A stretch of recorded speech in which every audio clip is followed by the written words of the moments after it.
So how do you actually book sales calls by using cold emails? And in today's video, I'll be walking you through everything I know about how to send effective cold emails that actually gets you good results after sending well over 1 million cold emails for myself. Awesome. So in today's video, this will be a full cold email course where you will learn everything you need to know. By the end of this YouTube video, you will be able to go out and build your own cold email infrastructure, build out the entire cold email system that I'm sharing with you today, and you will be able to successfully book 3 to 5 sales calls every single day using cold emails. Because I see the exact same cold email videos as you do. I've made a lot of cold email videos in the past, and my goal of this video is to make it the best one on YouTube, right? And the goal is so you don't need to go out, pay thousands of dollars for a course, talk about cold emails, because I'll be giving to you everything I know completely for free, right? I sent over 1 million cold emails, booked thousands of sales calls, and the vast majority of those sales calls came directly from cold emails. So this video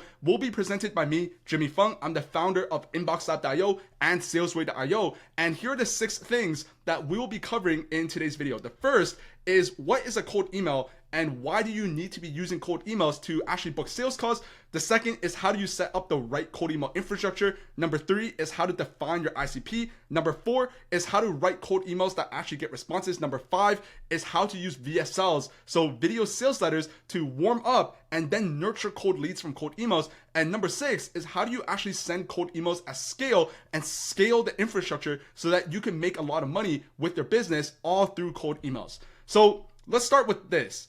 Why should you listen to me? Because, this is a picture of me. I was sitting in Greece. But for me, I'm Jimmy Fung, and I've worked with over 50 plus clients at this point over the last 2 years for my own lead generation agency. So I run a lead generation agency that helps B2B businesses book sales calls using cold emails. And I've worked in industries such as recruitment agencies, marketing agencies, software companies, PR firms, logistic companies, law firms, and driving schools. So, I've had a lot of success booking cold emails in just a bunch of different industries and different niches, and I'm very confident that what I'm sharing with you today will apply for you as well. Because the process of using cold emails to generate sales calls not only works, but it works extremely well. And it works so well that by using cold emails, I was able to help my very first client from my own lead generation agency land a sales call with VMware, which is a publicly listed billion-dollar tech company, right? Because using cold emails, you're able to reach out to quite literally anyone, including people at these billion-dollar companies.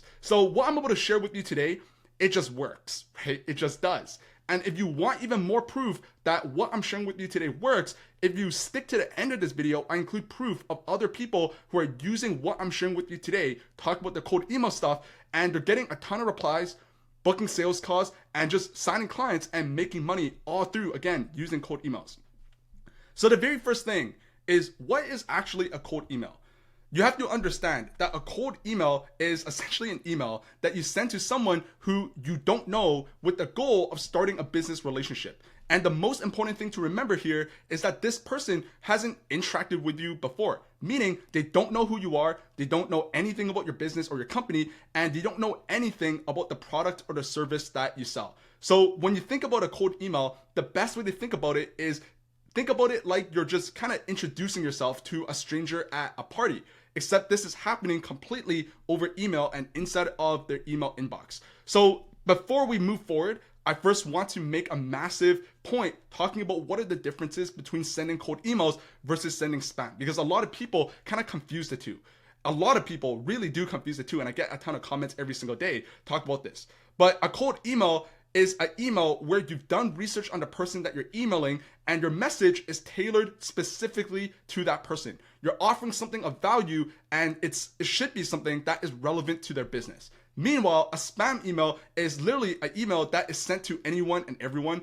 You've probably received a bunch of these spam emails, talk about like a Nigerian prince or something like that. And essentially, people are blasting these emails just to every single person under the sun without any personalization or care for whether that person actually needs what that spammer is offering. It's a mass blasted email that is just very irrelevant, because the goal of a cold email is to start a conversation. That's the ultimate purpose of a cold email. You're not trying to sell your product or sell your service right away. Your only goal is to get the person that you emailed to reply back to your email and start engaging with you.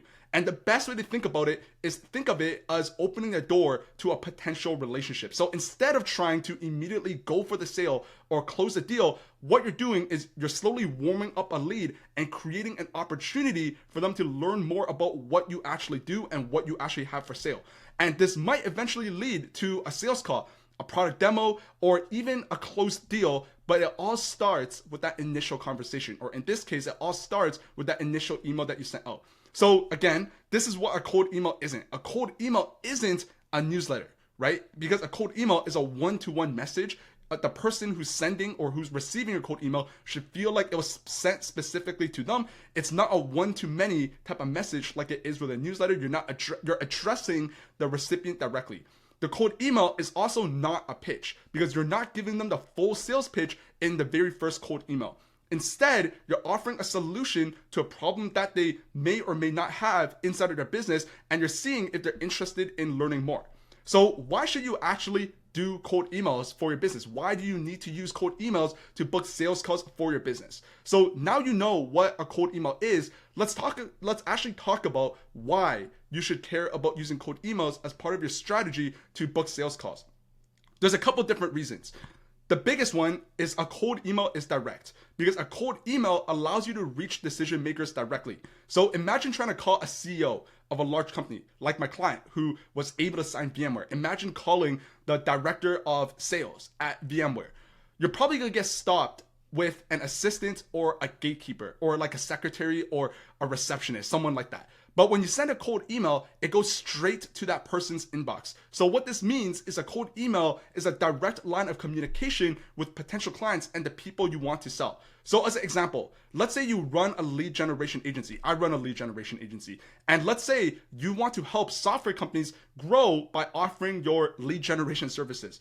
With a cold email, you can send an email directly to the CEO or the head of growth at that software company, pitching your expertise in helping similar companies get more leads and get more demo calls, get more sales calls. So instead of trying to get past assistants or receptionists or any of those things, you're able to schedule a meeting directly with that person because you're emailing them directly.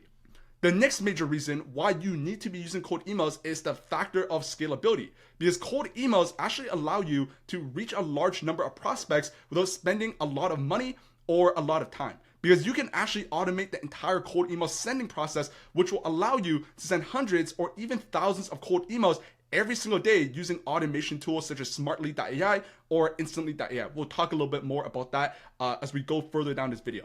The next point is cold emails is extremely targeted because cold emails gives you the power to be hyper targeted. So instead of casting a wide net and just hoping for the best like you would be if you are running paid ads like Facebook ads or YouTube ads or Google ads, with a cold email, you can research specific businesses and research specific decision makers who are likely to benefit from your service. So as an example, let's say you specialize in helping e-commerce companies increase their sales through, Klaviyo email marketing, right? Like those email marketing that you might get from like Nike or Lululemon. You can actually use cold emails to target specific e-commerce companies that have over 50 employees that are based in the US and that use Spotify as their e-commerce platform. And what this will do is this will allow you to focus on people who are most likely to actually need your service rather than just wasting your time reaching out to companies that wouldn't be a good fit or who wouldn't even be interested at all. The next point as to why you need to be using cold emails is it's extremely cost effective because compared to other marketing channels, cold emails is incredibly cost effective because you don't need to spend thousands of dollars like you would need to if you were running paid ads or sponsorships or attending conferences. Once you set up your cold email infrastructure, which we'll talk more about later in this video, the cost is relatively low, right? And here's kind of like a brief little breakdown of the cost where every single domain that you purchase, it might cost you $10 to $15 a year. Every single individual email account will cost you somewhere between $6 and $10 per month. And the automation tool that will allow you to just send out these emails without you having to manually write them out, it'll cost you somewhere between $50 and $100, depending on the tool that you're using. So in summary, for less than $500 a month, you'd be able to send thousands of cold emails. Now, in contrast, if you were running paid ads, you would easily have to spend thousands of dollars with no guaranteed results.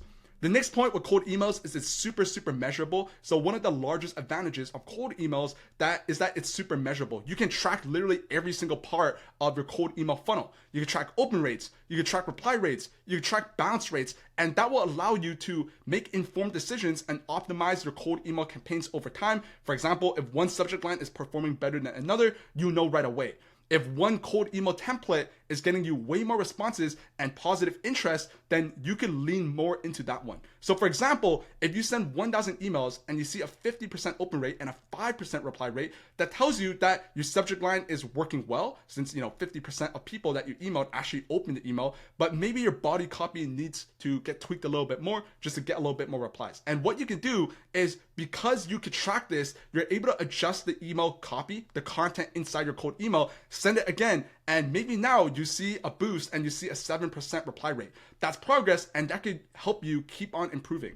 The next point is cold emails. It helps you build lasting long-term relationships, because cold emails aren't just for short-term gains. Because while many of your cold emails might be geared with the goal of booking sales calls, a lot of people that you email might not be ready to engage and buy immediately. However, by starting a conversation and just keeping in touch, you can build long-term relationships. So as an example, let's say you cold email the founder of a marketing agency. While they might not need your services right now, they're going to be nurtured through your emails. And a few months down the line, when they're ready to work with you or buy what you have for sale, they might reach out to you because they'll remember that you reached out a few months earlier, right? So cold emails is kind of like planting seeds. Not every single cold email will result in an immediate response or a reply, but the ones that can do lead to long-term lasting client relationships. And finally, I think this is the biggest reason why you would want to use cold emails is rejections are just way easier to handle.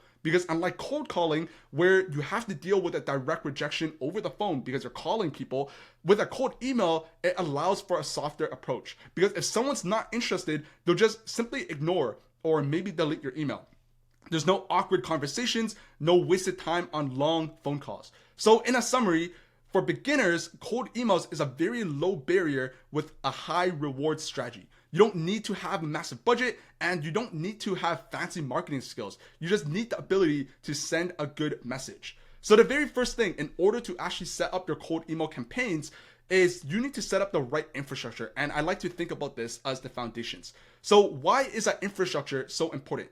Because before we talk about sending cold emails, you need to understand why the infrastructure matters. Because if you send cold emails from a brand new email account without the proper setup, while using email providers like Google or Outlook, these algorithms will flag your emails as spam because they will assume that you're sending unsolicited mass spam emails. So by setting up a proper infrastructure, it will ensure that your emails get delivered to the inbox, so it won't be in the spam or the junk folder. It'll be seen as trustworthy by email providers like Google and Outlook, and you will maintain a good sending reputation so that you can continue to send cold emails over time. So let's actually break this down step by step. So the very first step you need to take is set up your email domains. Because an email domain is simply part of your email address that will come after the @ symbol. If you look at your email account, after the @ symbol, that is what's known as your sender domain. For example, with the email john@leadspro.com, the domain is leadspro.com. And here's why and how to set up the right domain for your cold email campaign. So the very first thing you have to understand, and this is super important, is you should never use your main domain.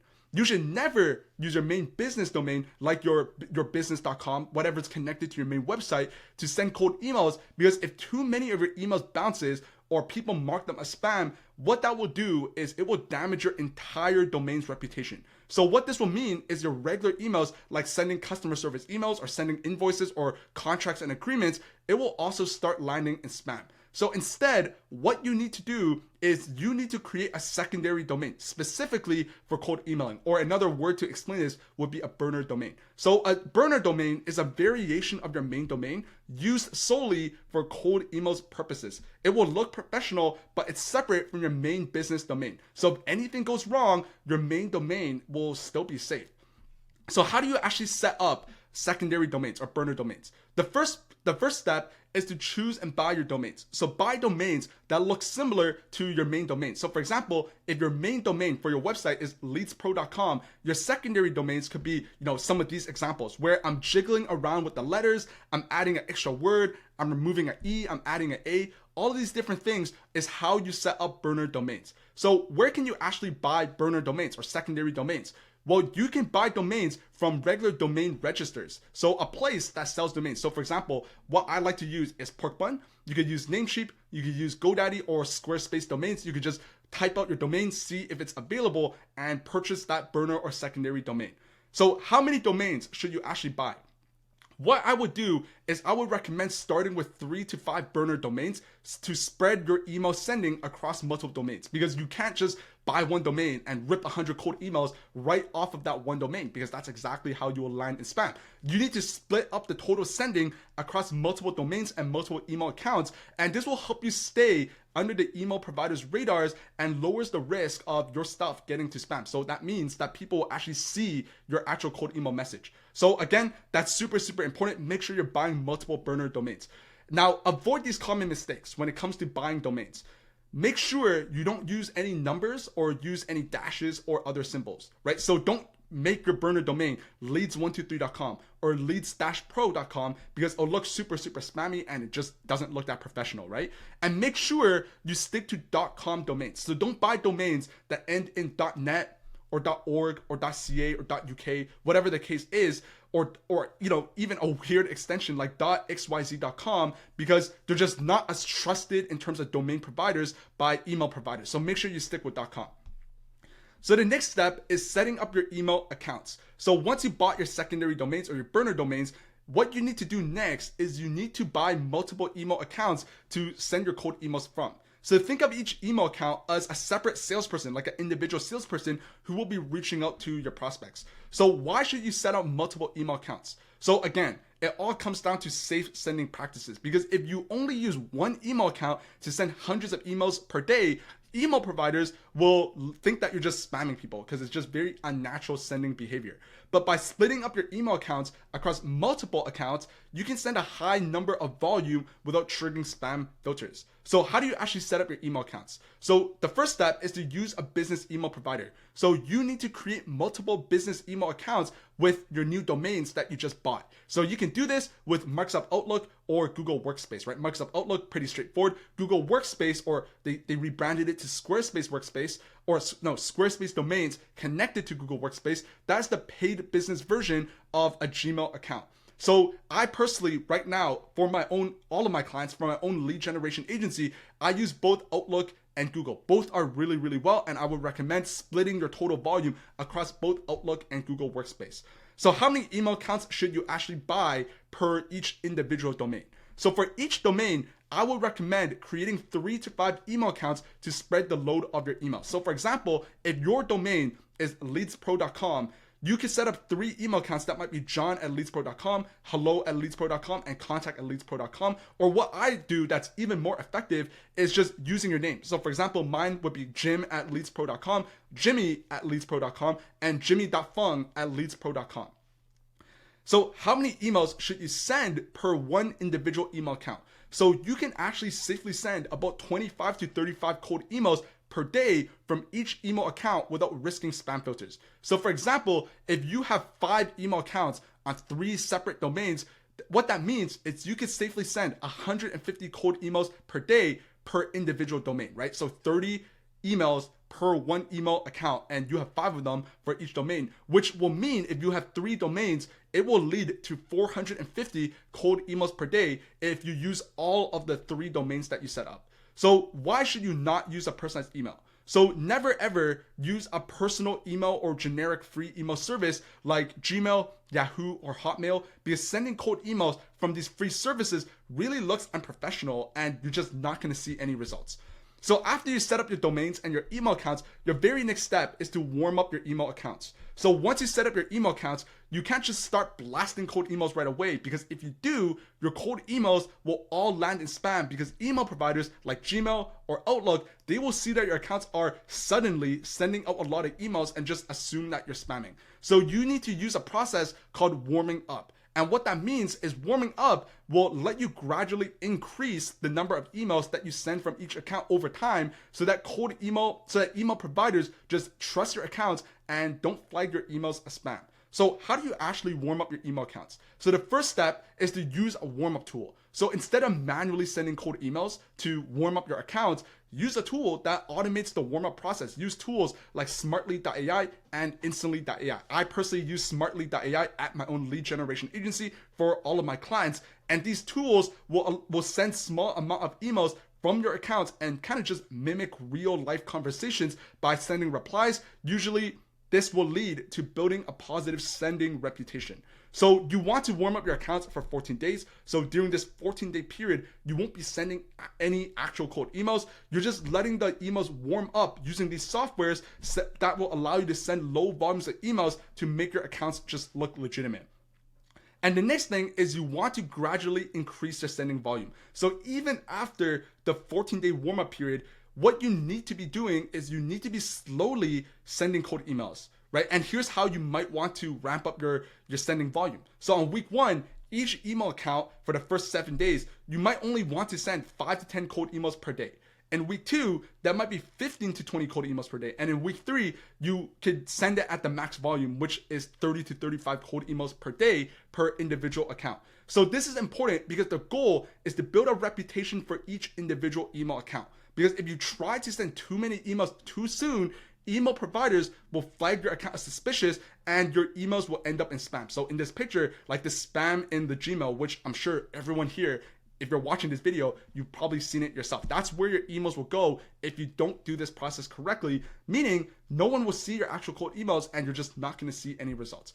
So how do you actually improve your email deliverability? Because email deliverability will dictate whether you land in the inbox or the spam folder. So email deliverability refers to how likely your emails are to land in the recipient's inbox rather than the spam folder. So good deliverability means more people will actually see your emails. So there are a couple steps that you want to take in order to improve email deliverability. The first thing is set up your authentication as you are setting up your domains. So setting up SPF, DKIM, and DMARC. So these are technical settings that will authenticate your emails, showing email providers that your emails are legitimate and not spam. So again, you need to make sure you're setting up your SPF, your DKIM, and your DMARC records. And you can actually use tools like mxtoolbox.com to help you set up these records correctly for your own email domains. And because most domain registrars like Porkbun or Namecheap actually create guides that will teach you how to set up all of these records. So make sure you go and read that up and set it up the right way.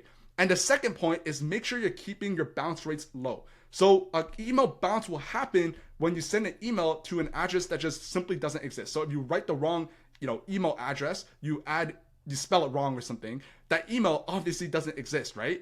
And if you send to that email account, it will lead to a bounce. And a high bounce rate, the higher the bounce rate, the more likely your emails will go to spam. So use email verification tools like Million Verifier or Never Bounce to clean your leads list and remove invalid emails. And finally, the most important part is to make sure you're using spin tags. So spin tagging is a strategy that will make each email you send unique by switching up the specific words or phrases that you use, which will lead to preventing spam filters from detecting that your emails are just copy and paste messages, right? So here's an example of how you want to set that up, where rather than saying, hey, John, I say, hi, hello, and John, right? So each email, if I send 3 emails, one of them will say hi, the next one will say hey, and the third one will say hello. So overall, what are the best practices for maintaining email deliverability? The first is make sure you warm up your email accounts before sending cold emails. The second is send a mix of cold emails and real conversations via tools that will warm up your email accounts. The third one is keep your bounce rates below 3%. And finally, make sure you use spin tags to vary up your emails so they don't just look like copy and paste spam. So in conclusion, why is setting up your cold email infrastructure the right way? Why is this important? Because setting up your infrastructure properly is kind of like laying the foundation to your house. You just can't skip these steps, even if you want to. Because if you rush it, all of your emails will go straight to spam and your entire cold email campaign will fail before it even gets started. But if you follow these steps correctly and you do it carefully, where you buy and set up multiple secondary domains, you create several email accounts per domain, you warm up those accounts for at least 14 days, and you set up your records like SPF, DKIM, and DMARC, Once all of these things are set up, you'll be ready to start the next step, which is building the leads list and sending out cold emails with confidence, knowing that the emails that you send will actually make it inside your recipient's inbox folder. So your very next step is to define your ideal customer profile. Because before you start building your leads list, you need to know exactly who you're targeting. And this is called your ideal customer profile, or ICP, because the more specific you are with your ICP, the easier it will be to find the right leads and create emails that just resonate with them and are just super relevant. So what is an ICP? Well, your ICP is a detailed description of the type of company and the key people within that company that are most likely to benefit from your service or product that you sell. So think of it as a blueprint of your perfect client. So why do you need an ICP? Because without a clear ICP, you end up targeting too broad of an audience, leading to poor response rates, wasted time, and just a ton of frustration.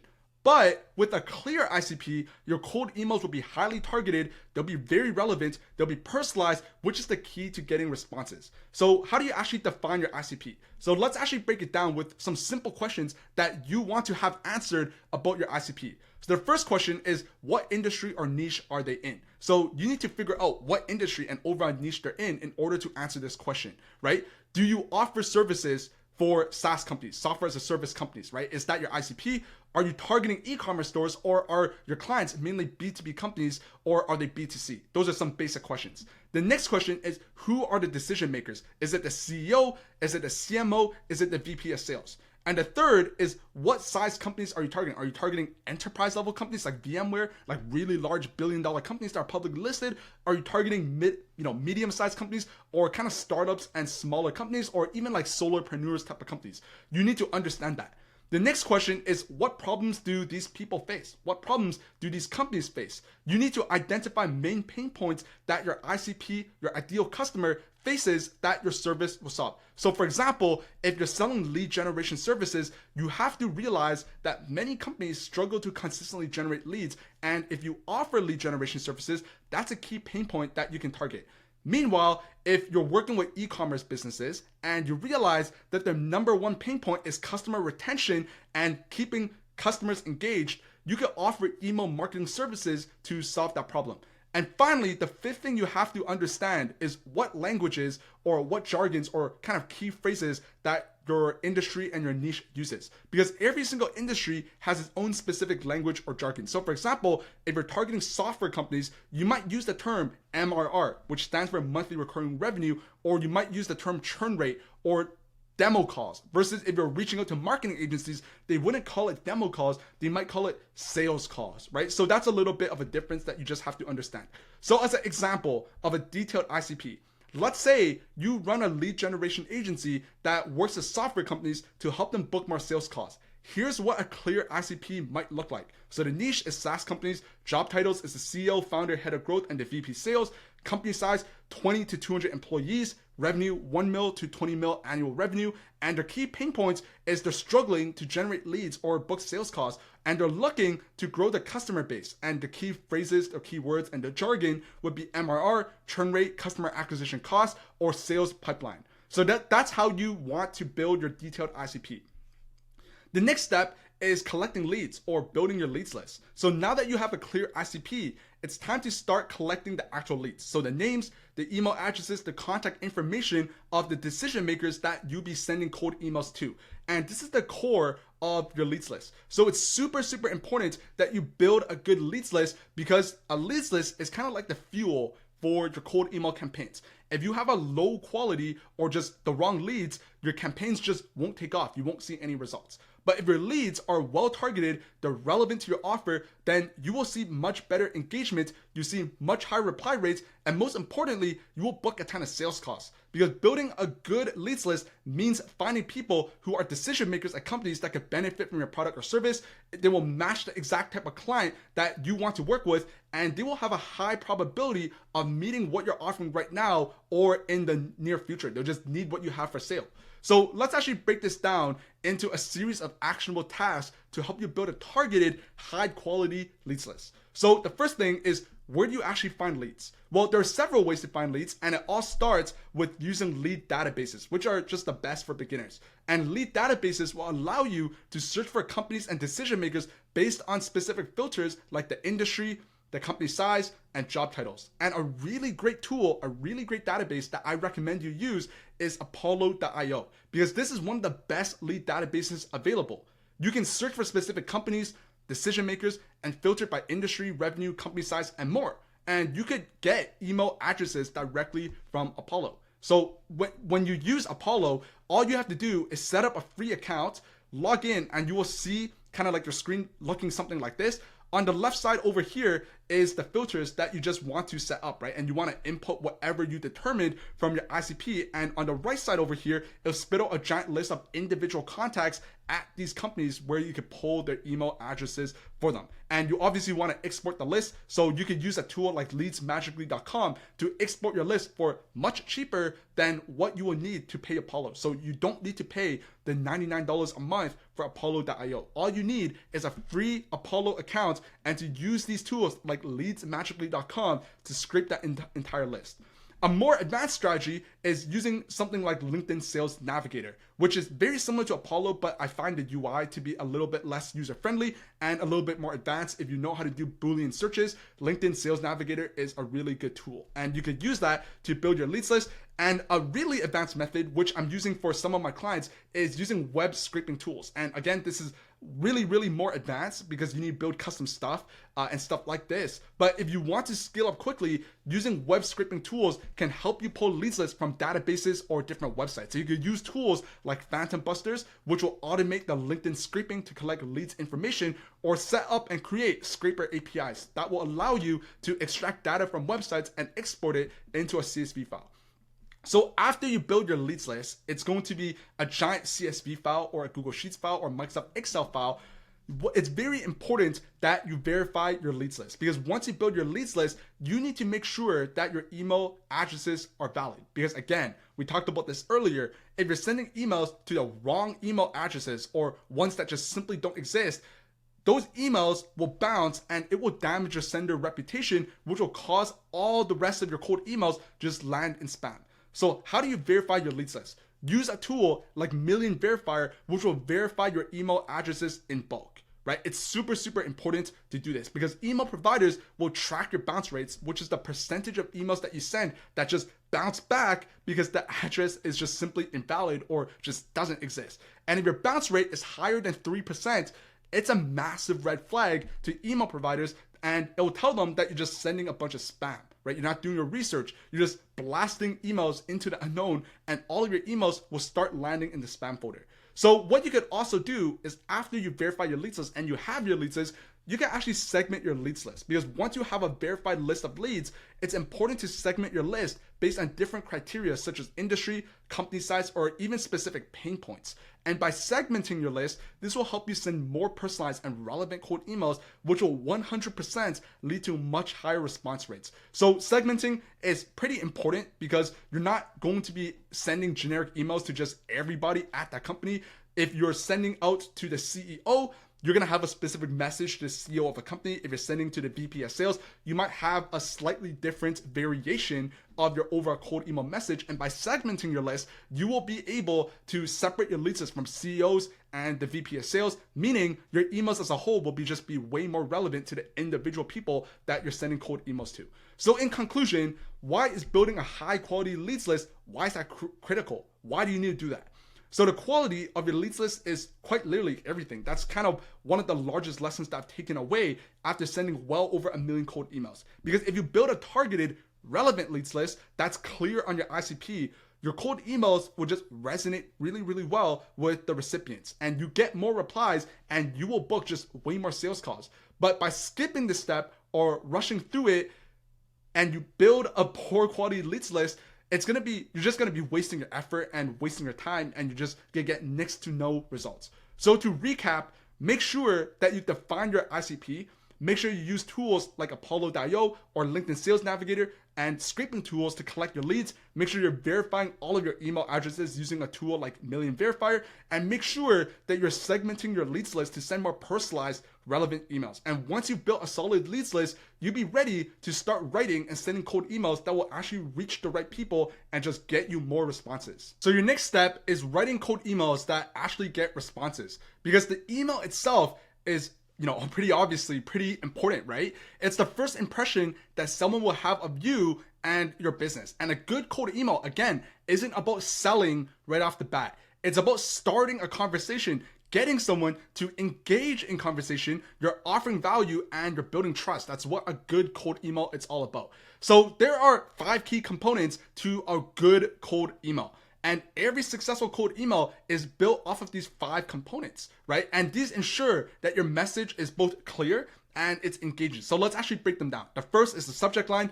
The second is your opening line. The third is the offer / your value proposition. So kind of what you do. The number 4 is the proof or case studies or guarantees if you have available. And the 5th is your call to action. So the very first thing is your subject line. So the subject line is arguably the most important part of your cold emails.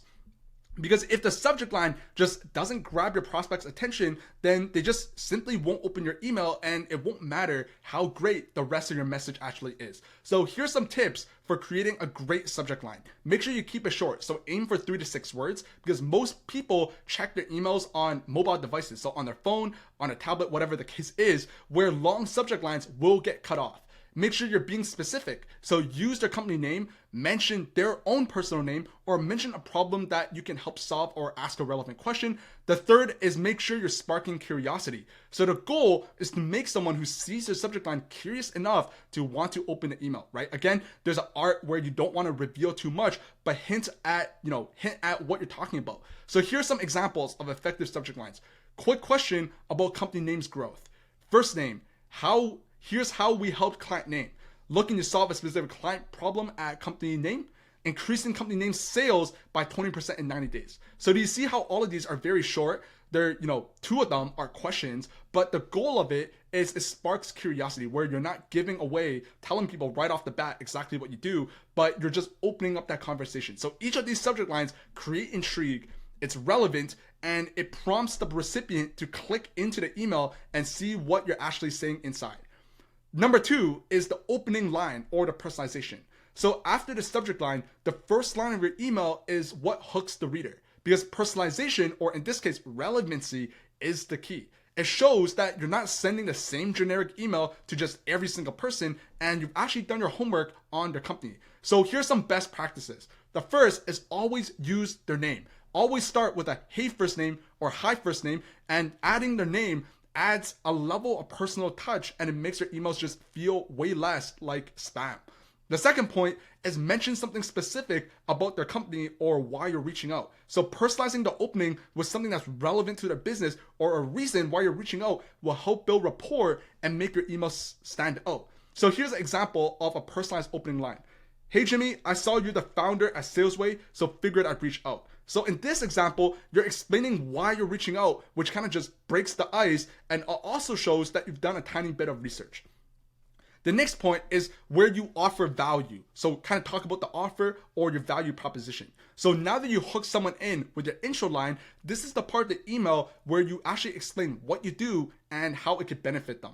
So what is a value proposition? Well, a value proposition is a clear, concise statement about how you can solve a problem or deliver a benefit to the recipient's business.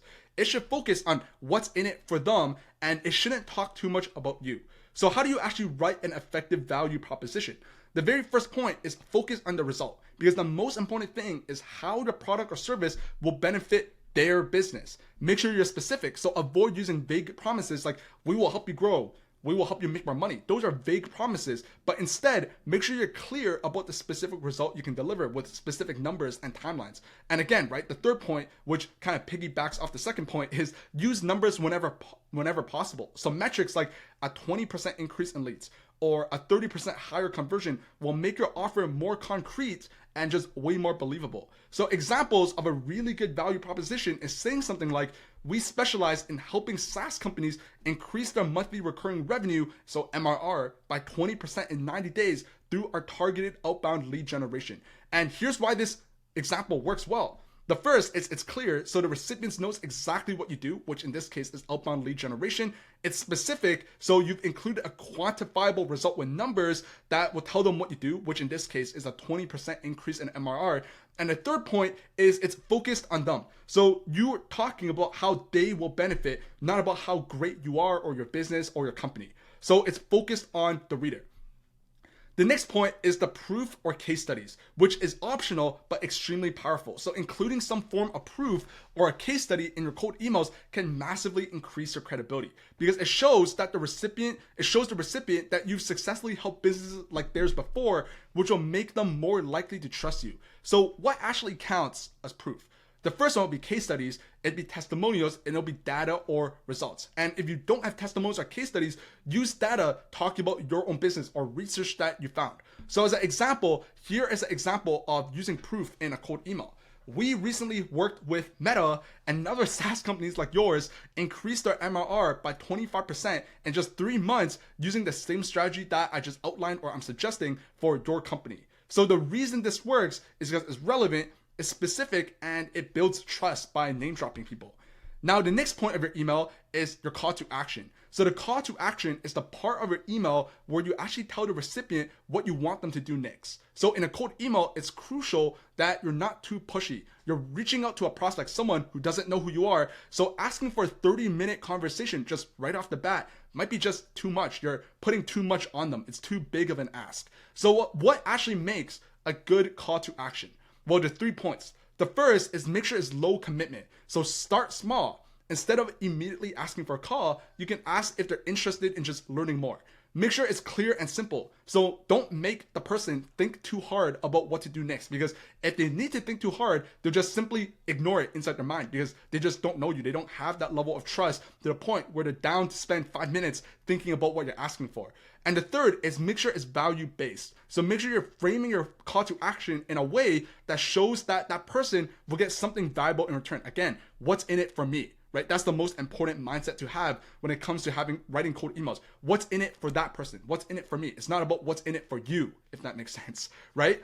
So here are some examples of good call to actions. The first is saying something like, would it be cool if I sent over a quick video explaining how we did this? Or is this something you're interested in exploring? Or do you have 10 minutes this week to chat about how we can help you achieve this result? And obviously this last one is more of a hard call to action, which I don't necessarily recommend to people upfront. So the reason why these call to actions work super well is because the first two, they're what's called a soft call to action. So you're not immediately asking for a big commitment like a 30-minute sales call. And you're offering value. So you're focusing on their interest and offering something useful like a video or more specific information. And finally, they're all easy to respond to. The prospect can literally reply back with a simple yes or sure or send me more information. So it's very simple.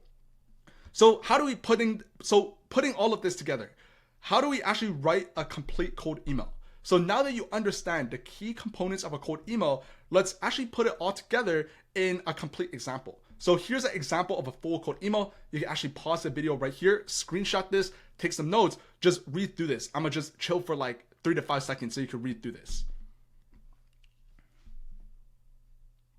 So here's why this cold email works. Again, think about the overall framework that we talked about in this section of the video. We have a subject line which is specific to their business and sparks curiosity. Quick question about company name's growth.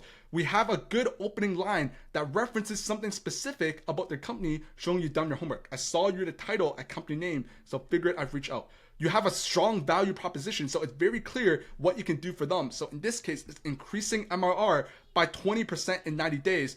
You have proof, which is a case study that shows you've done this before for a similar company, and you have a call to action, which is low commitment and offers value in return for the time. So you're offering to send them a quick video that explains how you did this for some other company. So in a way, this email, especially with the call to action, is written in a way where someone will kind of, especially if they have the problem, they kind of feel stupid saying no. They'll feel dumb not responding back to you because you're not coming off like you're selling something. You're telling someone, hey, we can help you solve this problem. We've done it for this other company, solve this exact same problem as you. And I have a quick resource or a video that outlines exactly what we did to solve this problem. Do you want to see it? Someone who actually has that problem, it's a no-brainer for them to be like, yeah, sure, I want to see what this looks like. So here are some more best practices for writing cold emails. Again, keep it short and to the point. Don't write an essay. You're not writing a paragraph.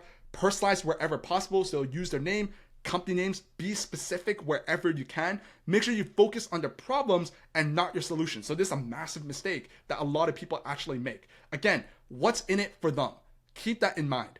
Make sure you're following up, right? So don't be discouraged if you send a cold email and just don't receive any responses. You hear crickets. Because oftentimes, statistically speaking, in a sales, like there's actually research done on this that you can find online. But the average sale, B2B sale, it takes 5 to 7 touch points. And finally, make sure you're testing and iterating with your actual cold email copy. So don't be afraid to experiment with different subject lines or a different opening line or a different call to action. Again, with cold emails, it's extremely measurable and extremely trackable. So track your open rates, track your reply rates, and optimize your emails over time based on the data that you're getting. Now in this section, I want to talk a little bit more about follow-up emails, because most cold emails won't get a response on the first try, which is completely normal. And this is exactly why you need to be following up with prospects. So in fact, by following up, you will 100% get higher response rates than the first email, because they're like bump messages, or they remind the recipient of your offer without being too pushy. So again, here's an example of a follow-up email. You can take a look. Again, I'm just gonna pause for like 3 to 5 seconds so that you can actually take a look at this follow-up email. So this follow-up email is a simple reminder, and it just reiterates the value that you offer without being too aggressive. So in conclusion, here are the 5 things you need to keep in mind to write a cold email that just actually works. The first is a compelling subject line that gets them to, number 1, open the email. Number 2 is a personalized opening line that breaks the ice and shows you've done your research. The third is a clear value proposition that explains how you can help them. The fourth is proof or case studies to build trust and credibility. And finally, the fifth is a soft call to action that's easy for them to respond to. And by following this step-by-step approach and tailoring each email that you write to be specific to the recipient, you will dramatically increase the chance of getting responses and booking sales calls. So step 4 is using what's called a video sales letter, or a VSL for short, to warm up and nurture cold leads from cold emails. Because when it comes to cold emailing, the biggest challenge that you will face is your prospects, the people you're emailing, have no prior knowledge of who you are or what you offer. They just haven't built enough trust with your business, which means they won't be comfortable responding back to your cold email right away. And again, this is where your video sales letter will play a crucial role, because a VSL are super powerful because they will allow you to nurture cold leads by providing educational, valuable content in a format that's just easy to consume. They will bridge the gap between a cold lead who just received a reply for the very first time, received an email for the very first time, and a warm prospect who is ready to book a call and make a purchase with your product or service that you sell. So here's why a VSL is effective for cold email leads. Well, the first is a video sales letter, which has the word video. It captures attention way better than text. A video is just way more engaging. Think about what you're watching right now. If I just sent you this entire doc, which is like 70 pages long, you're probably gonna get really bored reading through it. But because I have this video, it's just way more engaging. The second is a video just builds trust way faster because people can see and hear you. The third is a VSL educates the prospect. So depending on what you're talking about in video, if you're actually teaching people something of value, people are learning stuff. So in a way, you're educating the prospect on your specific service that you sell, why it's important to them, what solutions, what problems can your service solve, and why is it important that they look into this. The next one is a VSL can overcome objections, because obviously in a cold email, because you're not writing a paragraph or essay, it can be hard to anticipate and address every single potential objection that a prospect might have. But with a VSL, you can actually talk about some of those objections because it is a video. The fifth is a VSL is extremely scalable, because once you created a high quality VSL, you can kind of just use it in an evergreen way. You upload it onto YouTube, and you can send that YouTube link to quite literally 1 million people if 1 million people want to see it. And finally, a VSL will set the stage for an actual sales call, because by the time a prospect finishes watching your VSL, they should be already pre-sold on the idea of working with you. And this will make your sales call way easier because prospects are already familiar with you, what you do, and they're just more likely to be interested in learning more or moving forward. So how do you actually create an effective VSL for cold leads? Well, a VSL is not a generic video. It's not some random video that you just put on YouTube and you call it a day. It should be a highly targeted piece of content designed to educate, engage, and convert cold leads. That's your goal. You're not talking about random BS. You're not talking about the news. You're educating people, engaging people, and converting people so that they are ready to buy your product or service. So here's kind of a step-by-step guide on how to create an effective VSL that just resonates with your audience. I have another video that I uploaded on my YouTube channel talking about VSLs, which goes into way more detail. I think it's like a 30-minute video. So I encourage you to watch that video after this video if this is something that you want to learn in more detail. So the very first thing is your introduction, where you need to be capturing the attention early, because the first 10 to 15 seconds of your VSL is critical. This is where you need to kind of just hook your audience and give them a reason to keep watching, right? So you could do this by addressing specific pain points or challenges, or even just hinting at how you can solve them. So as an example hook might be, are you struggling to consistently generate high quality leads for your business? Because in the next few minutes, I'll be showing you how we help businesses just like yours increase their lead flow by 30% in 60 days. So with this hook, you're immediately addressing common pain points, which is obviously lead generation, and you're hinting at a solution.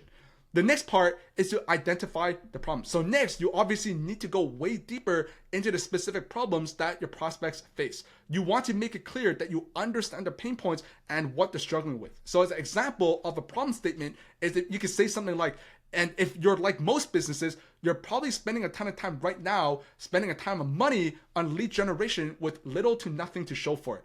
You're not alone, because many companies actually struggle with generating consistent leads, and it's holding back their growth. So you're emphasizing a problem and you're making the prospect feel like they're not alone and that their challenges are valid, and it's just super common.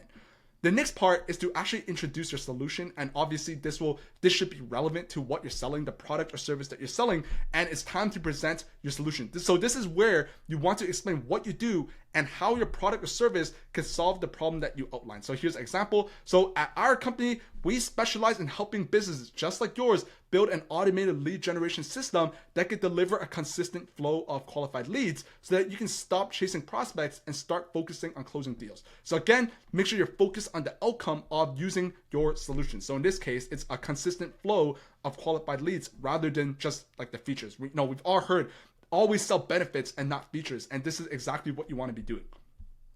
The next part is to showcase results or case studies. So if you have case studies, this is the most powerful part of a VSL. If you don't have case studies, that's completely fine. Just make sure you go into a little bit more detail and actually teaching people the mechanism of what you do and why it's important for them, right? The next part is actually explaining how your process works. So this will be incredibly important, especially if you don't have case studies. So keep this part simple, but make it clear how your service or product delivers the promised result. So this is kind of like proof that what you do works. So again, right, here's an example of it. You could say something like, our process is straightforward. The very first step is we do XYZ. The second step is we do 1, 2, 3. The next step is ABC. So you're kind of just teaching people and dropping straight value and dropping insights into why your service is important and how someone could do it themselves. After that, you want to address common objections. So at this point in the VSL, by the time someone's got to this point, the viewer might have some questions, concerns, or even some objections, and anticipating these objections and addressing them head on will help you alleviate their fears and move them one step closer to booking a sales call. So as an example of an objection that you could address is, and I know what you might be feeling right now, or I know what you might be thinking, this sounds great, but will it work for my business? That's exactly what this other company, so case study, thought before we helped them achieve this exact same result. So you're able to address that objection live that will move them one step closer to a sales call. And finally, the final part of a VSL is a strong call to action. So the last part of a VSL should include a clear and compelling call to action. You're telling the viewer exactly what to do next, whether that's booking a sales call, signing up for a demo, or filling out a form. So that's exactly what you do. And similar to the call to action from your cold email, make it simple. Don't make it like some super complex question where someone will need to spend 10 minutes thinking about whether they want to do it or not. Just make it a very simple yes or no. If you found value from this video and you want to work with us to implement the system, then the first link in the description is a link to set up a time where we'll chat about this in way more detail. That's an example of a really good call to action. So how do you actually use a VSL in your cold email campaigns? So now that you have your VSL, let's actually talk about how to effectively use it in your cold email campaigns to warm up cold leads and turn them into booked sales calls. So again, right, make sure you're including your VSL in your cold email. So remember how in the previous section, when we talked about cold emails, I mentioned about sending a video that outlines how someone did something, right? Whatever outcome that you are selling. That's your VSL. The video you send should be the video that walks through the specific process that you are selling, right? So again, right, a call to action in your previous email might be, I put together a short video that walks you through exactly how we do X, Y, and Z. Would it be cool if I sent it over? And obviously someone's gonna reply yes, and that's where you send the VSL, right? That's exactly what you want to be doing, and that's kind of the workflow, because you can't be sending the video link up front. Otherwise, your deliverability will be bad because you're sending links and it just looks really suspicious from the email provider's point of view, right? So once someone replies back and they're like, sure, Jimmy, I would love to see that video, you want to send them an email including a link to your VSL. So something like, hey, John, here's the quick video that explains how we help businesses just like yours achieve the specific result. It's very important that you reiterate the specific result that you mentioned in your initial cold email, because you'd be surprised, a lot of people probably forgot why they even replied to you in the first place. Maybe it's been a few days, maybe their life is very busy, whatever the case is. So you always want to reiterate what the overall outcome of the product or service that you're selling. And this is, again, obviously after this, you want to insert your VSL link and you just want to say something like, take a look. And if you think this could be helpful for your company, I'd be happy to jump on a quick call to walk you through how we can help you achieve a similar result. So that's your call to action, which will help you book sales calls. You can also include the VSL on your booking page. So that's kind of like your landing page where you'd be sending someone to book the actual sales call, your Calendly link, whatever the case is. And you could also include a copy of this VSL on that page to increase the chance that someone will actually watch through this video and they'll jump onto the sales call just with a way better understanding as to who you are, what you sell, and how you can help them. So here's some best practices for a VSL in a cold email campaign. There are 5 key best practices. The first is keep it short. The second is make it personal. The third is use visuals to enhance your messages. So add images, stuff like that. Include a clear call to action. So always end your VSL with a clear call to action and track your engagement, right? If you're uploading it to YouTube, you can see where most people drop off in your video. And then with that data, you can go and make a new VSL that's just way better.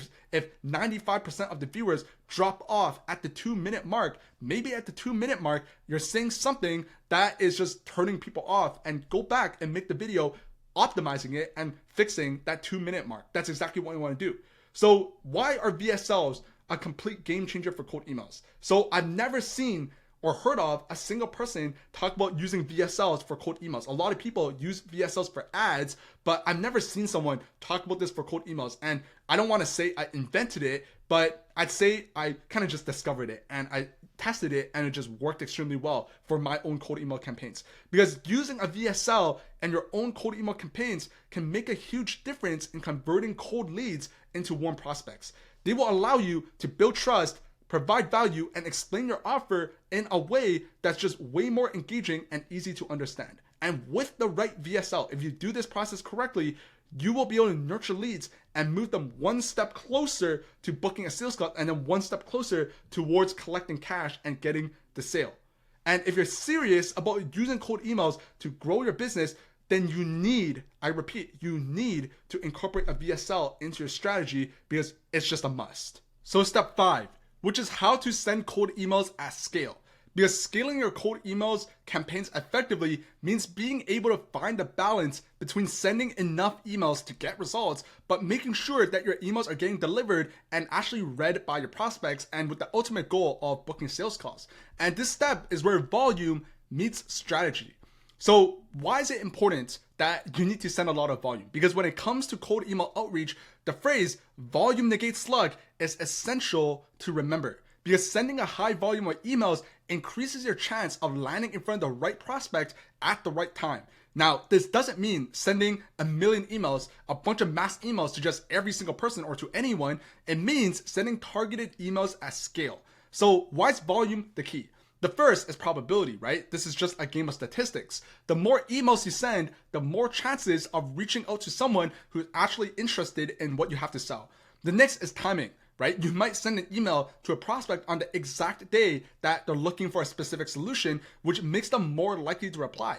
And sending more emails increases the odds that your email hits someone's inbox at the right exact time. And finally, the market size. So in B2B cold emailing, your target audience can be massive. It can be huge. So sending emails at scale allows you to reach a significant portion of your market in a timely manner.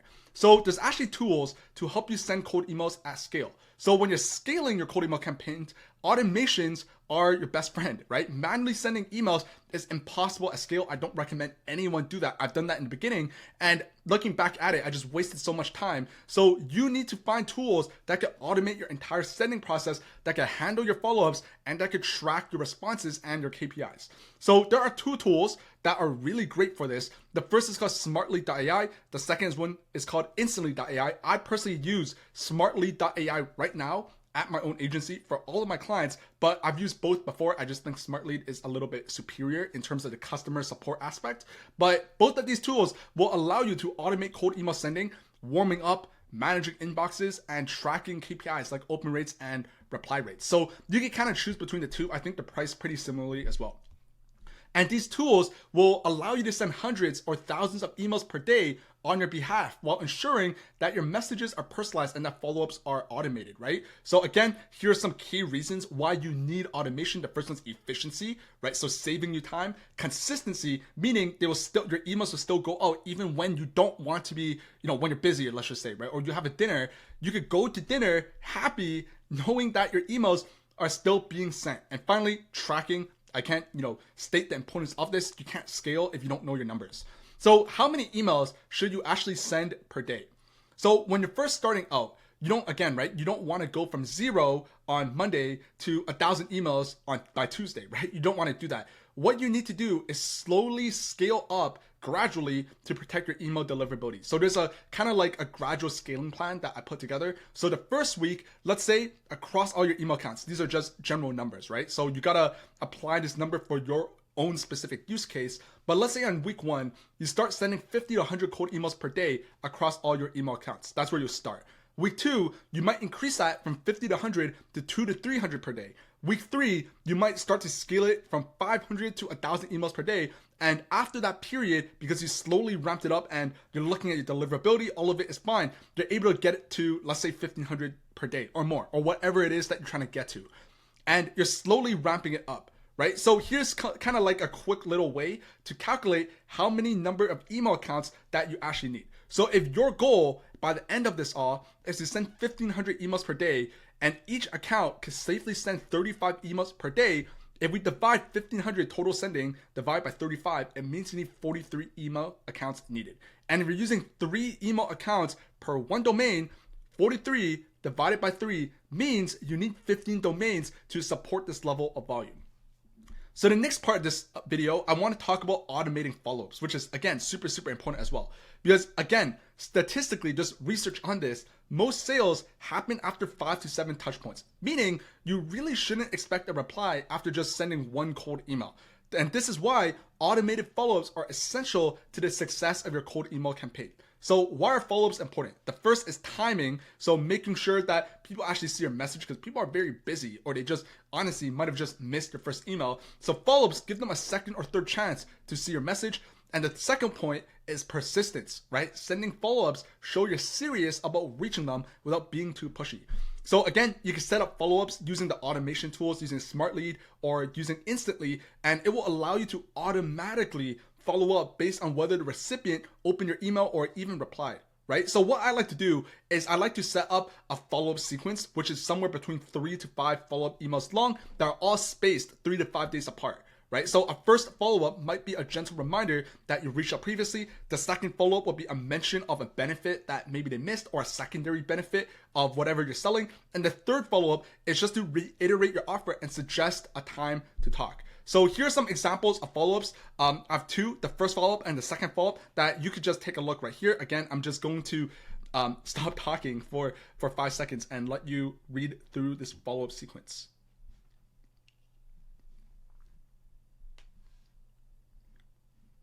Okay, awesome. So the next part is analyzing and optimizing your cold email campaigns. So once you started sending cold emails at scale, it's super important to continuously analyze your results and optimize your campaign for just way better performance. So here's some general KPIs and metrics that you want to track. The first is your open rate. So again, this is the percentage of recipients that open your email. It's a really good KPI for deliverability as well. And a good open rate is generally between 40 and 50%. Your reply rate, which is the percentage of recipients who actually responded back to your email, and a good reply rate is usually at least above 5%. Your bounce rate is the number of emails that just couldn't be delivered. This will mess with your deliverability. Keep this below 3%. And the final one is unsubscribe rate, which you could track in Smartly. And that's the percentage of recipients who just unsubscribe from your message. So keep this below 1%. And here's how you want to improve each of these results, right? For obviously open rates, test different subject lines, because if your open rate is low, then your subject line might not be compelling enough, or you just have a deliverability issue. So make sure you're testing different types of subject lines. If you're not getting at least a 5% reply rate, then improve your email copy, right? If your reply rate is low, try tweaking your email's value proposition, so kind of how you can help them, your core offer, the core outcome, and make it more personalized. And finally, adjust your call to action, right? If your call to action is too aggressive, so for example, if you're sending cold emails right now and you're just pitching a call right at the end of that first cold email, try offering something with a lower commitment, like sending over a quick resource. So in conclusion, how do you scale cold emails for maximum results? So sending cold emails at scale is where you can start seeing major results, but it needs to be done strategically to avoid issues like hitting spam filters or damaging your domain reputations, right? If you do this wrong, all your emails will just land in the spam, and you might as well have not even sent any of those cold emails, right? And you can fix this and make sure that doesn't happen by gradually increasing the number of emails you send, by using automation tools to manage large-scale email campaigns, carefully monitoring your own email deliverability and bounce rates, automating follow-ups to ensure you stay top of mind with prospects, and continuously optimizing your campaigns based on key metrics. And by doing all of these things, you'd be well on your way to booking hundreds of sales calls and growing your business. Because with the right balance of volume, relevancy, and automation, cold emails is one of the most powerful growth engines inside of your business. So the next step is step 6, which is managing your replies and booking sales calls. Because managing your replies and setting up meetings effectively is critical, because this is where the real work begins. Turning those initial responses, that initial interest, into meaningful conversations that can lead to sales and collecting cash. So why is managing replies so important? So when running a cold email campaign at scale, you begin getting responses from different types of prospects. Some are interested, some are curious, some are skeptical, and some just aren't interested at all. So how do you actually handle these replies can actually make or break your campaign, because responding quickly and appropriately will help you build rapport and increase your chance of converting leads into sales calls. So let's actually go through some of the different types of replies that you encounter and how to handle them. So the first one is handling positive replies. And this is actually a screenshot of someone who replied back to a cold email I sent them that was interested and wanted to book a call right away. So obviously a positive reply is exactly what you're aiming for. These are prospects who are interested and want to learn more or are ready to take the next step. However, just because you got a positive reply doesn't guarantee that people are ready to buy your stuff or even get on a sales call to start with. You still need to guide that conversation and book a call. So for example, a positive reply is exactly what you think it might be. It might be someone saying, "This sounds interesting. Can you tell me more?" They might say, I'm open to learning more. What's the next step?" So how do you actually respond to positive replies? So your goal with a positive reply is to book a sales call ASAP, as soon as possible. That's what your overall goal of getting a positive reply is. Timing is critical, and you need to be replying quickly, within 5 to 10 minutes if possible, because the faster you respond, the more likely they are to just stay engaged. So here's some key elements of a good response to a positive reply. The first is you want to thank them for the response. The second is propose a specific time for the call. And the third is to kind of just reiterate the value. Again, you'd be surprised. A lot of people just forget why they even reached out. So here's an example. Hey John, I know you're busy, so I'll keep this quick. We've been helping businesses like your company name increase their lead flow by 30% in just 60 days by using our unique mechanism. I put together a short video that walks you through exactly how we do this. Would it be cool if I sent it? So here's a pro tip on how to actually offer time slots. So always offer 2 specific time slots inside of your reply. And this will make it easy for prospects to choose one instead of going back and forth and trying to figure out when you're available or when they are available. So example, saying something like, are you available for a quick chat on Wednesday at 2 p.m. or Thursday at 10 a.m.? Now the next part is handling neutral replies. So neutral replies are from prospects who aren't ready to jump onto a sales call yet, but they're not outright rejecting you. So someone's saying, I'm not sure if this is the right fit for us right now, or can you send me more details before we set up a call? Or someone even saying, I'm interested, but I need to learn more about, before committing to a call. So here is the framework to respond back to neutral replies. The first is to acknowledge their concern. The second is to offer additional value to move them closer towards the next step. And the third is to suggest a follow-up. So here's an example of a response to a neutral reply. Hi John, I completely understand that you might want more information before committing to a call. I've attached a short case study from one of our most recent clients in their industry to give you a better idea of how we help them achieve XYZ result. Feel free to take a look, and if it seems like something that could work for you, I'd love to schedule a quick chat to see how we can help you as well. I'm available at X, Y, and Z date and time. So in this response, you're acknowledging that they just want more information, and you end up providing case study, and you also offer a specific time for a follow-up call or even to set up that initial sales call, which is your call to action, right? So as a pro tip, make sure to offer something tangible. So when replying back to neutral leads, providing something tangible like a case study, a short PDF, or even your VSL can help move the conversation forward.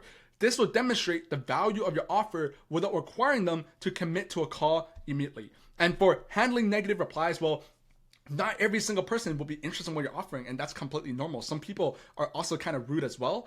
Just don't take it personally. Again, this is a cold email, so it's a little less harsh than getting outright rejected on a cold call or from talking to someone in real life.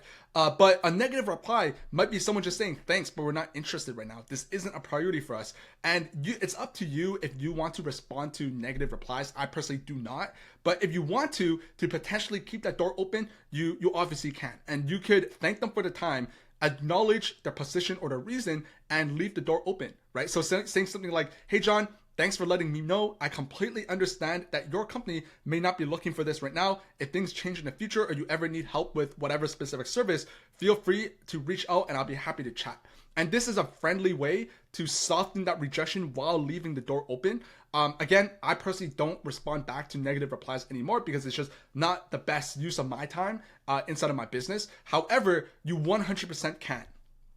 So here's how you want to follow up unresponsive leads. So a large portion of your prospects won't even respond to your first email. And again, that's completely normal, but that doesn't mean they're not interested. It could just mean that maybe they missed your email, they were typing it and something came up, or they forgot to reply, or they're just busy.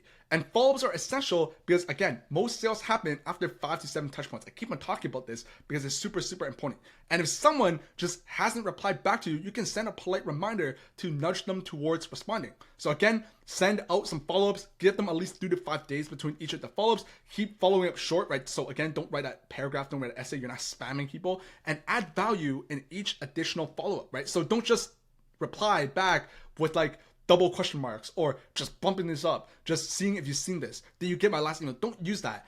Offer a new piece of value, like an additional insight or a piece of content or another VSL that they might find helpful, right? And here's an example of a follow-up email.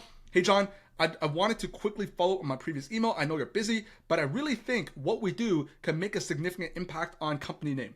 Would you be open to a quick 10-minute chat this week to explore how we can help? Right? So in this follow-up, you're polite and you're respectful of the time, you're reminding them of the value, and you're suggesting a low commitment call, right? And as a pro tip, make sure you're automating your follow-up. So using a tool like SmartLead or Instantly or even other email providers, like for example, Mailshake, although I don't necessarily use them, You can automate your follow-up sequences. You can schedule 3 to 5 follow-ups, and the tool will automatically send them based on whether the recipient has opened or replied back to your email. Now, the next type of reply is someone who just wants to book a sales call with you directly. So once you've handled the reply, whether it's a positive, neutral, or after a follow-up, and someone's just like, all right, sure, Jimmy, let's hop on a call. This is where you have the chance to schedule a call to dig deeper into the needs, really showcase a solution, and move closer, one step closer towards closing the deal. So how do you book a call effectively, right? Again, be specific about the time. Always offer at least 2 specific time slots to make it easy. So for example, are you available on Tuesday at 10 a.m. or Wednesday at 2 p.m. EST? Use a scheduling tool like Calendly. That's what I like to do. I just send my calendar link. That way I don't even have to have that back and forth. And make sure you confirm the call. So once they agree to a time and they set up a time using your Calendly, let's just say, send them another email. Be like, hey, John, just noticed that you booked a call for next Tuesday at 10 a.m. Excited to talk soon. And you can send them additional resources if you like, right? So again, as a pro tip, make sure you use a calendar tool. I like to use Calendly. It's a really good tool to do that, and it makes scheduling smooth for both you and the prospect, right? So that's a really good way to do that. And in conclusion, turning replies into booked calls, right? That's the overall conclusion of what you want to do. That's also the overall goal.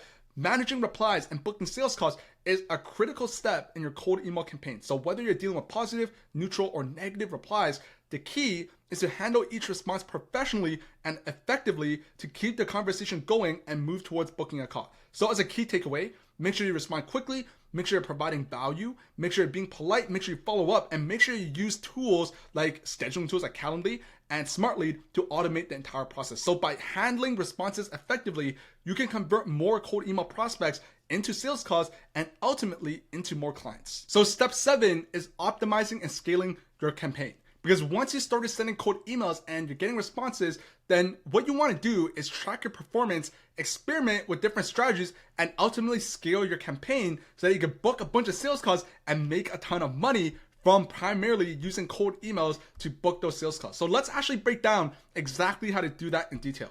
So why is optimizing and scaling so important? So when you first start your cold email outreach, it's unlikely that you see results right away, right? That's just not likely to happen. But by tracking key metrics, split testing different variables, and improving your approach and your strategy, you will dramatically increase your open rates, reply rates, and booked sales calls over time. And once you discovered and found out what just works really well, you can scale your efforts to send thousands of emails per day and generate hundreds of sales calls every single month. But to scale effectively, you need to make sure your process is dialed in at first. So you need to make sure you're tracking and analyzing key metrics. So again, open rates. That's a really good indicator of deliverability and your subject line. So if your open rate is below 30%, you probably have a deliverability issue. If it's over 30%, so let's say your open rates is like 40%, then that means that you might want to test a different subject line to see if that increases your open rate. Reply rates, if your replies are below 5%, it just means that your copy is just not that good. So like the specific words that you're writing inside your cold email campaigns are just not good, and you gotta test different variations of what you're trying to say in your cold email. Bounce rates, if your bounce rate is over 3%, it's going to lead to deliverability issues. So make sure you're cleaning your leads list and you're doing that process the right way and gathering your leads. And finally, unsubscribe rates. If your unsubscribe rate is higher than 3%, you can also run into some issues. It just, again, means that maybe your leads list, the people you're reaching out to, just isn't that relevant, which is why they're not interested. Or maybe you're just saying the wrong things. So those are some general KPIs and key metrics that you want to just look at. Now I want to talk a little bit more about split testing or A/B testing. So once you started collecting data on your campaigns, the next step is to run split tests, so A/B tests, to see what works best. And this means, so what an A/B test is, it means testing 2 different versions of a single element. So if you have 2 subject lines, you're testing them against each other to see which subject line might perform the best. So here are some of the things that you want to split test. The first is obviously your subject line to increase your open rates. The second is your first sentence. So maybe opening up with a different question, right? The personalization, your icebreaker line, test different versions of that. The next one would be the actual message, so your value proposition. So try testing different ways of presenting your offer. Most offers, there are 3 to 5 different ways to present that offer just even right off the bat. And the final thing to test is going to be your call to action. So test between sending a video, sending more information. Are you open to learning more? Are you open for a quick chat? Those are kind of like 4 major call to actions that you could test, and test all of them and see which one works best. So how do you actually run a split test? So the very first thing you want to do is choose one individual element to actually test. So for example, start with the subject line or the first sentence. The second one is create 2 different variations. So 2 different variations of a subject line.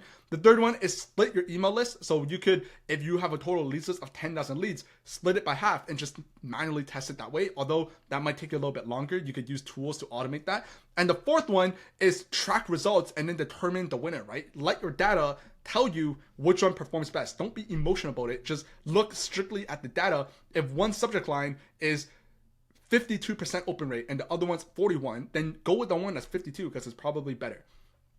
Now, in terms of scaling your campaign, how do you actually scale your campaign effectively? Here are some key ways to do that. The first is by adding more email accounts and adding more domains, just setting up that infrastructure by adding more and making sure you're warming up and setting everything up the right way.